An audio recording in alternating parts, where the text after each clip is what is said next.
Hello everybody, Cole Dickinsoni here, and today we are back at the North Carolina Museum of Natural Sciences.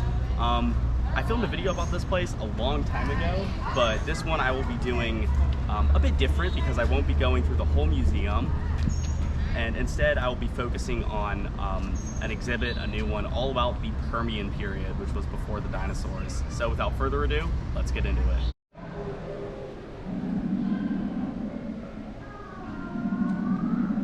This up here is Helicoprion, which was a prehistoric relative to sharks. All that's been discovered was actually this right here, which is what's called a tooth whorl. And it's basically all the teeth, and scientists had no idea of how it was used until very recently when they found out that it was actually positioned in the lower jaw like that. There was no teeth in the upper jaw.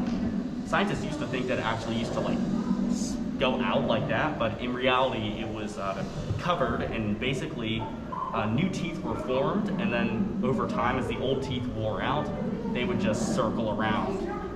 Just kind of like how modern sharks' teeth work. But this went extinct in the Permian mass extinction, also called the Great Dying, right before the Triassic period. And their closest relatives actually aren't sharks, but are the chimeras and ratfish, which are a relative of sharks and rays. This right here in this little display case is one of my favorite Permian amphibians, Diplocollis. It was one of the most successful amphibians during its time and lived in the waterways of the Permian.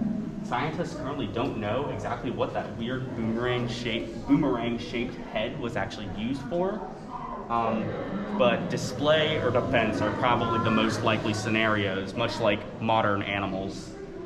If you actually can come over here, you can see the skull of the animal also has that weird boomerang shape.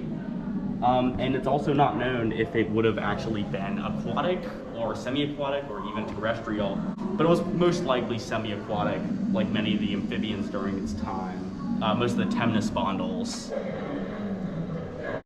Definitely one of the most famous of all Permian animals was Dimetrodon. Dimetrodon was a therapsid. It looks like a dinosaur, but it was actually more closely related to mammals than it is to other species of reptiles.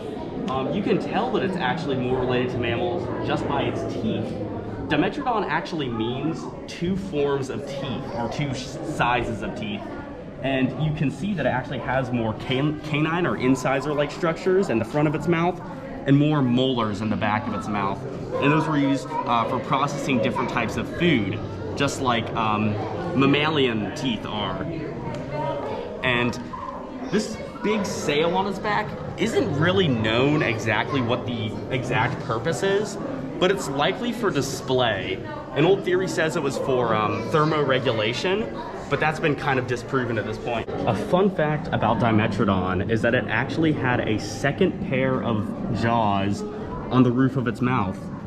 These jaws, much like snakes and mosasaurs, was probably used to restrain prey and keep it from moving when the Dimetrodon was actually trying to dismember it. This is actually not a stranger to the channel, but this is Suminia gennamovi, which is a therapsid from the late Permian. You can actually watch a video about it. I'll put an iCard up in the corner right now. But it was most likely arboreal and had the same life to modern squirrels. So evolving from some of the earlier therapsids like Dimetrodon came Inchirancibia and other species of Gorgonopsids. Inchirancibia was even more like mammals and had those even more pronounced differences in the teeth, with larger canines up front and some more molars in the back. And this is giant. This is the largest species of Gorgonopsid known to science, and actually was found in Russia, which is pretty interesting.